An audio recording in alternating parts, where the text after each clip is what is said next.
Okay, Houston, we've had a problem here. This is Houston. Say again, please. Houston, we've had a problem.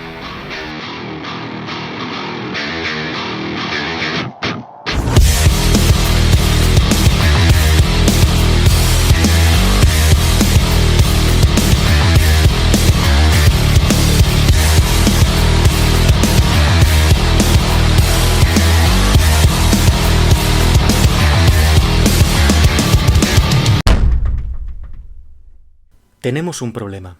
Las especies biológicas desaparecen a lo largo del globo con una velocidad trepidante. Muchas de ellas se han perdido y se perderán mucho antes de siquiera llegar la ciencia a conocer su existencia.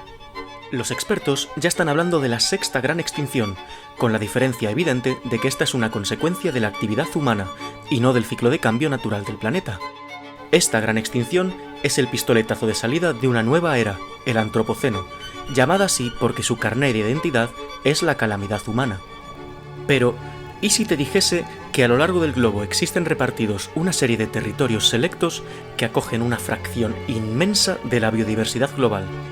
¿Y si pudiésemos, a través de la protección de poco más del 1% de la superficie terrestre, proteger más del 40% de las plantas y más del 30% de los vertebrados? Estos lugares son los puntos calientes de diversidad y son el hogar de una gran cantidad de valiosos endemismos, siendo un endemismo como llamamos a una especie que solo existe en un lugar concreto. ¿Es entonces la protección de estos espacios la clave para preservar la biodiversidad global? Sí y no. Antes de nada, conozcamos a los protagonistas de este vídeo. Se trata de 25 territorios y son la provincia florística de California, Mesoamérica, las Antillas, el Chocó biogeográfico, los Andes tropicales, el bosque valdiviano, el Cerrado, el bosque atlántico de Brasil, la cuenca mediterránea y Macaronesia, el Cáucaso, los bosques guineanos de África Occidental, el Karoo suculento, la región floral del Cabo, la selva costera oriental africana, Madagascar, los Ghats occidentales y Sri Lanka, Indo-Burma, las montañas del suroeste de China, Sondalandia, Islas Nicobar, Wallacea, Filipinas, el suroeste de Australia, Nueva Caledonia, Nueva Zelanda y Polinesia y Micronesia. Todas estas parcelas en conjunto suman solamente el 1,4% de la superficie del planeta. Entonces, ¿cómo es posible que contengan una proporción tan importante de las especies conocidas? Primero, porque las fronteras de estos territorios se trazan utilizando como criterio principal su biodiversidad, procurando que la vida que podemos encontrar en cada uno de ellos sea tan diferente del resto como sea posible. Cada punto caliente constituye una unidad biogeográfica, y para obtener este título, estos paraísos naturales deben acoger al menos un 0,5% de las plantas globales, es decir, 1.500 de las 300.000 especies conocidas. Se entiende que, siendo la vegetación la base fundamental de cualquier ecosistema, allá donde encontremos una elevada riqueza y diversidad vegetal, esperaremos encontrar también una comunidad valiosa del resto de seres vivos. Por eso, la diversidad vegetal se considera requisito suficiente para catalogar un territorio como punto caliente de diversidad. Aunque en realidad hay un segundo criterio al que se someten estos territorios, una vez cumplido el primer requisito. Este segundo examen evalúa la medida en la que estas áreas han sido destruidas y su grado de amenaza. Y es que, si no fuese ya lo bastante urgente actuar en protección de los puntos calientes a sabiendas de su riqueza biológica, estos también deben haber sufrido la pérdida de más del 70% de su superficie. 11 de estos territorios han visto ya el 90% de sus hábitats destruidos por el ser humano, 3 de ellos el 95%.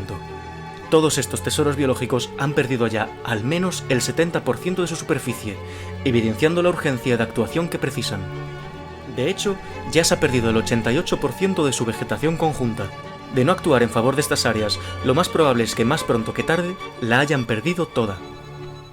La totalidad de las superficies delimitadas acoge más de 130.000 especies de plantas, es decir, casi la mitad de las especies conocidas, y casi 10.000 especies de vertebrados. Ahora la cuestión es, ¿cuántas estamos dispuestos a perder? Volviendo a la cuestión del principio, ¿es proteger estos territorios la clave para salvar el mundo? Probablemente no. Pero no sería un mal comienzo. Porque, ¿qué diría del ser humano que no fuésemos capaces de renunciar a la explotación del 1% del planeta para proteger la mitad de sus plantas?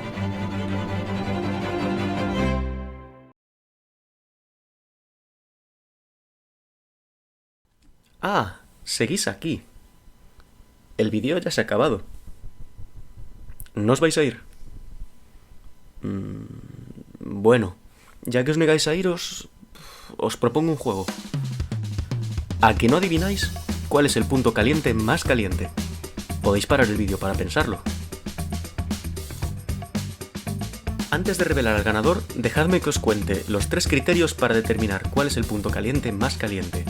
Son el número de endemismos, la densidad de endemismos por superficie y la gravedad de sus pérdidas de hábitat.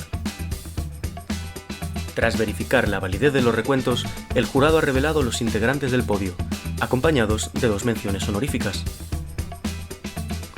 El tercer puesto es para Sondalandia, el segundo puesto para Filipinas y el ganador es Madagascar. Pero antes de irnos, una mención honorífica a los Andes tropicales y a la cuenca mediterránea y macaronesia, que, aunque no han podido hacerse con un hueco en el podio, sí que se llevan las medallas a los puntos calientes con más endemismos. Y ahora sí, venga, se acabó el vídeo.